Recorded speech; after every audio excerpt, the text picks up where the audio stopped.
సంచలన దర్శకుడు రామ్ గోపాల్ వర్మ ఇంకా అజ్ఞాతంలోనే ఉన్నారు. అతని కోసం ఒంగోలు పోలీసులు గాలింపు చర్యలు ముమ్మరం చేశారు. తెలంగాణ, తమిళనాడు రాష్ట్రాలకు ప్రత్యేక పోలీస్ బృందాలను పంపారు. అటు వర్చువల్ విచారణకు అంగీకరించే అవకాశం లేదని పోలీసులు స్పష్టం చేశారు. అయితే దీనిపై రామ్ గోపాల్ వర్మ మరోసారి సంచలన వ్యాఖ్యలు చేశారు. అప్పుడు ఏంటంటే నేను ఎలా ఉన్నాను అనుకుంటే మీకు ఆనందం అనిపిస్తుందో అది మీరు అనుకోండి. అది ఈజీ కదా. వర్మ గారు, అంటే మీరు ఎలా ఉన్నారో మేమేమనుకుంటున్నాం అని పక్కన పెడితే, సో ఫస్ట్ టైం అరెస్ట్కి సంబంధించి వర్మ భయపడ్డాడు. అంటే పారిపోలేదనేది మీరు స్టేట్మెంట్ ఇచ్చారు. భయపడ్డారు, అందుకే యాంటిసిపేట్ బెయిల్ వేసాడు.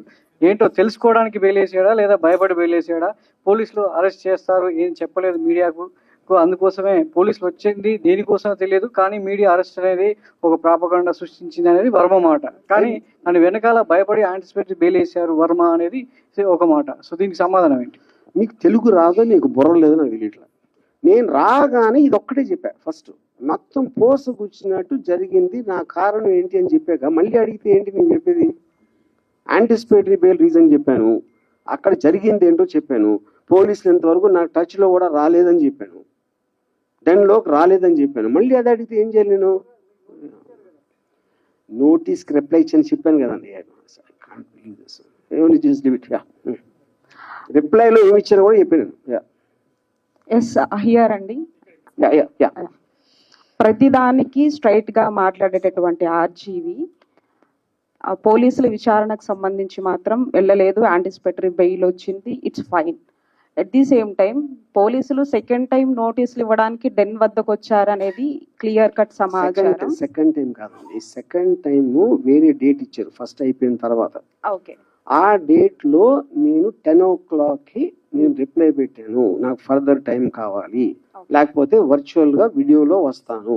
ఓకే, ఎప్పుడు రాని ఫోన్ ఎందుకు స్విచ్ ఆఫ్ వచ్చింది? అది చెప్తున్నాను. ఓకే ఓకే, అది నేను చెప్పలేదు ఇందాక. నేను 2 o'clock వరకు నా ఫోన్ స్విచ్ ఆన్లో ఉంది. ఓకే, దాని తర్వాత ఇది వాళ్ళు వచ్చింది 10:30కి. 2 o'clockకి స్విచ్ ఆన్ చేసిన దానికి ఒక్కటి మీడియా వాళ్ళు విపరీతంగా అందరూ ఫోన్ చేసింది, ఏమైపోతుంది, పోలీసు ఎందుకు వచ్చారు, బ్లా బ్లా బ్లా బ్లా బ్లా. అది నా వర్క్ ఉంది. సెకండ్ రీజను, నేను యాంటిసిపేటరీ బెయిల్ చేసినప్పుడు దానికి ఒక 5 వేరే వేరే వాళ్ళు చేస్తున్నారు ఒకేసారి అన్న దాని మీద, దానికి ఎలాంటి స్కీమ్ అయ్యి ఉంటుంది, ఎందుకు చేస్తానని హరాస్ చేయడానికి అని ఆలోచించడానికి నాకు కావాల్సిన టైం దానికి నేను స్విచ్ ఆఫ్ చేశాను. అది ఎప్పుడైతే డెసిషన్ తీసుకున్నానో ఇమీడియట్గా స్విచ్ ఆన్ చేసి ఇక్కడే ఉన్నానని చెప్పాను. వర్మ గారు, మీరు సంవత్సరానికి ముందు జరిగింది ఇప్పుడు ఎందుకు మళ్ళీ తీస్తున్నారు అంటున్నారు. సంవత్సరానికి ముందు మీరు చేసినటువంటి పోస్టులు, మీ అకౌంట్ నుంచి వచ్చినటువంటి పోస్టులు, తర్వాత వచ్చినటువంటి సినిమాలకు సంబంధించి అప్పుడు పవన్ కళ్యాణ్ ఉద్దేశించి మీరు చేసినటువంటి కొన్ని వ్యాఖ్యలు, అప్పుడు జనసేన వాళ్ళు రియాక్ట్ అయ్యారు. కొంతమంది పోలీస్ స్టేషన్ దగ్గర కూడా కంప్లైంట్ ఇచ్చారు. బట్ ఏమంటే అప్పుడున్నటువంటి గవర్నమెంట్ ఆ కంప్లైంట్లు తీసుకోలేదు. బట్ ఇప్పుడు ఎందుకు ఈ కంప్లైంట్లు తీసుకున్నారు? అది నాకెలా తెలుస్తుంది? మీరు స్పెసిఫిక్ గా చెప్పకపోతే. అది ఫస్ట్ ఆఫ్ ఆల్ గవర్నమెంట్ మీడియాలో అన్నిట్లోనే వచ్చింది, మీ వ్యాఖ్యలు అన్ని వచ్చాయి. ఎక్కడ కాదు వచ్చింది, ఇట్స్ డిబేటబుల్. డిబేట్స్ కూడా జరిగాయి సార్. మీరు చేసిన ప్రతి ఒక్క ట్వీట్ గురించి ప్రతి ఒక్క ఛానల్ డిబేట్ కూడా జరిగాయి. పొలిటికల్ దాంట్లో అందరూ డిబేట్ చేస్తారు, జుడిషియరీలో స్పెసిఫిక్ కేసు చెప్పాలి. ఇప్పుడు ఇక్కడ స్పెసిఫిక్ కేసు కాబట్టి మాట్లాడుతున్నాం. ఎగ్జాక్ట్ గా నేను అదే చెప్తున్నా. మీరు పెట్టినటువంటి 3 గాడిదలకి ఆ ఫోటోలు పెట్టారు కదా, 3 ఫోటోలు. అదేను వ్యూహం సినిమాలో పవన్ కళ్యాణ్ పోలినటువంటి వ్యక్తి పెట్టి అక్కడ ఉన్నటువంటి సందేశాలు కానీ వ్యాఖ్యలు కానీ, వాటి మీద జనసేన వాళ్ళు మీ డెన్ దగ్గరకు వచ్చారు, మీ పైన ఆరోపణలు చేశారు. ఆరోపణలు కాదు, అరిశారు. విశాఖ గాజువాక షీలానగర్ లో ప్రేమ జంట ఆత్మహత్య స్థానికంగా కలకలం రేపింది. షీలానగర్లో ప్రేమ జంట ఆత్మహత్య స్థానికంగా కలకలం రేపింది. వెంకటేశ్వర కాలనీలో ఎస్ఎన్ బినాయక్ లేవ్ అపార్ట్మెంట్ తెల్లవారుజామున అపార్ట్మెంట్ పై నుండి కిందకు దూకి ఆత్మహత్య చేసుకున్న ప్రేమ జంట అమలాపురంకు చెందిన పిల్లి దుర్గారావు, సాయి సుస్మితగా పోలీసులు గుర్తించారు. మృతుడు దుర్గారావు క్యాటరింగ్ నడుపుతుండగా మృతురాలు సాయి సుష్మిత ఒక ప్రైవేట్ కంపెనీలో సాఫ్ట్వేర్ ఉద్యోగిగా పనిచేస్తున్నట్లు స్థానికులు చెబుతున్నారు.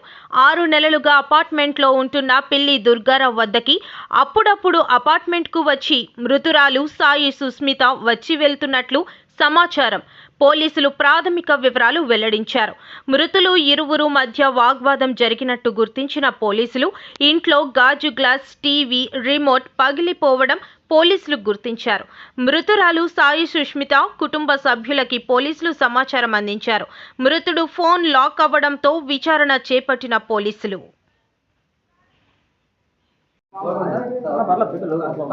గాజువాక శీలానగర్ లిమిట్స్ వెంకటేశ్వర కాలనీలో ఎస్ఎల్ వినాయక్ అపార్ట్మెంట్లో పిల్ల దుర్గారావు అనే క్యాటరింగ్ ఓనర్ వచ్చేసి గత 1 year నుంచి ఉంటున్నాడు. ఇతనికైతే వివాహం కాలేదు. హైదరాబాద్ అంటే ఇతని నేటివ్ ప్లేస్ అమలాపురము, ఈ పాపది కూడా అమలాపురం అన్నమాట, సుష్మిత. వీళ్ళిద్దరూ గత 3 నెలల నుంచి కూడా ఇక్కడ సహజీవనం చేస్తున్నట్లు ప్రాథమిక విచారణలో అనేది తెలిసింది. అయితే వీళ్ళిద్దరికి లోపల ఏదన్నా వాగ్వివాదం జరిగి ఉండొచ్చు. దానికి సీన్ అబ్జర్వేషన్ రిపోర్ట్ని బట్టి మాకు అంటే టీవీ యొక్క రిమోటు, తర్వాత గాజు గ్లాసు పగిలున్నాయి. ఫర్దర్గా దీన్ని ఇన్వెస్టిగేషన్ అనేది ఫర్దర్గా అన్ని కోణాల్లో విచారించడానికి డాగ్ స్క్వాడ్, క్లూస్ టీమ్ని కూడా తెప్పించాము. ఇంతకుముందు ఒక 2-3 hours ముందు అయింది కాబట్టి విచారణ వాళ్ళ బంధువులు, తర్వాత ఫోన్ లాక్లో ఉంది. దీన్ని బట్టి మిగతా ఇన్వెస్టిగేషన్ కంప్లీట్ చేసి రేపటికల్లా మనకు దాదాపు అంతా తెలుస్తుంది. అమ్మాయి వాళ్ళకి అయితే ఫోన్ కాంటాక్ట్లోకి వచ్చారు. ఇంకా అబ్బాయి వాళ్ళు అయితే ఇంకా ఎవరు కాంటాక్ట్ చేయలేదు. సో కాంటాక్ట్ అయిన తర్వాత అబ్బాయి వాళ్ళ పేరెంట్స్ అందరినీ పిలిపించి దాని తర్వాత తదుపరి విచారణ చేపడతాం. సిపి సౌత్ గాజువాక ఈరోజు 5:52 మార్నింగ్ ఒక కాల్ వచ్చింది, 112 కాలు మా సిఐ గారికి. శైలానగర్లో వెంకటేశ్వర కాలనీలో ఇద్దరు మేడ మీద నుండి దూకి చనిపోయారనే సమాచారం రాగా వెంటనే మా సిఐఎస్ఐ వెంటనే తక్షణం వచ్చి చూడడం జరిగింది. దాని మీద పరిశీలిస్తే వాళ్ళ పేర్లు పిల్లి Durgarao, 32 years, catering Ranga catering service ఆయన ఓనరు. అలాగే సుష్మిత 27 years, ఈమె సాఫ్ట్వేర్ ఫార్మా కంపెనీలో వర్క్ చేస్తుంది హైదరాబాద్లో. వీళ్ళిద్దరూ ఇద్దరు కలిసి ఉంటున్నారు ఆ అపార్ట్మెంట్లో. అయితే ఈ నైబర్స్ చుట్టుపక్కల వాళ్ళందరూ చెప్పేదాన్ని బట్టి వీళ్ళిద్దరూ గొడవ పడ్డారని చెప్తున్నారు. 3 months నుండి ఇక్కడ ఉంటున్నారు. ఇంకా ఇది ఎలా చనిపోయారు, ఎందుకు చనిపోయారు అనేది విషయం పూర్తిగా ఇంకా తెలియాల్సి ఉంది. ఇప్పుడే ఇంకా స్టార్ట్ చేసాము ఇన్వెస్టిగేషను. పూర్తి వివరాలు వచ్చిన తర్వాత మళ్ళీ మీకు చెప్తామండి. Thank you. Deputy CM Pawan Kalyan Delhi పర్యటనపై కేఏ పాల్ సంచలన ఆరోపణలు చేశారు. తన అన్న నాగబాబుకి రాజ్యసభ సీటు ఇప్పించేందుకు ఢిల్లీకి వెళ్లి మంతనాలు చేశారని ఆక్షేపించారు. Indians dominating, ruling, directing is not the right thing. Why not? We build a new parliament in a central location of India in Hyderabad, which is 40 minutes from Chennai, 40 minutes from Mumbai, 45 minutes from all other states, and 2 hours from Delhi. It's a centrally geographically located. Very important. But because why they are not doing is the question. For example, Chandrababu Naidu and Pawan Kalyan were fighting for special status, fighting against the steel plant sale, and today Pawan Kalyan's brother is given a Rajya Sabha seat, Nagababu. Why? They are considering, is it because he is criticizing as per the RSS direction? Mr. Nagababu is saying, Godse is Godfather, the killer of Mahatma Gandhi. How could he become a murderer Godfather number 1? Is it the reason why Pawan Kalyan is silent now? Not fighting for special status? Last Wednesday, I argued before the Honorable 17th Court in Andhra Pradesh, and the Honorable Justice Narendra Ji understood the facts, directed the Andhra Pradesh government, Chandrababu, Pawan Kalyan, Jagan Mohan Reddy Ji, as well as the national government, Modi Ji. They promised the special status, but they are not fulfilling it. They promised to protect the steel plant, but Pawan Kalyan has forgotten about the steel plant.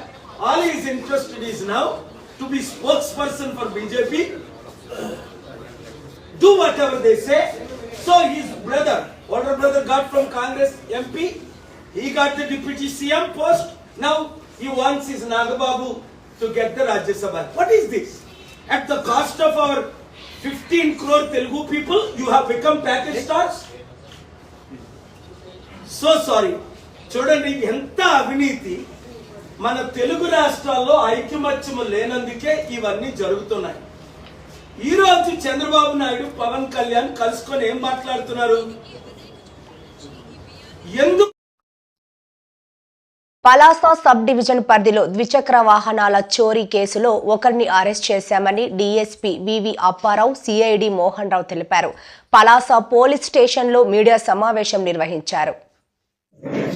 Crimes Srinivasarao గారు crime టీమ్ని form చేయడం జరిగింది. ఇది మన Palasa sub డివిజన్కి సంబంధించి ఈ crime టీమ్స్ని కాసేపుగా CA గారు, అదేవిధంగా సోంపేట సిఏ గారు కూడా వీళ్ళు మానిటర్ చేసి ఈ వెహికల్స్ మనకి ఎక్కువగా దొంగతనాలు జరుగుతున్నాయి ఈ జిల్లాలో అనే దాని మీద ప్రత్యేకమైన ఒక నిఘా ఏర్పాటు చేసి ఒక వర్కౌట్ చేయడం జరిగింది.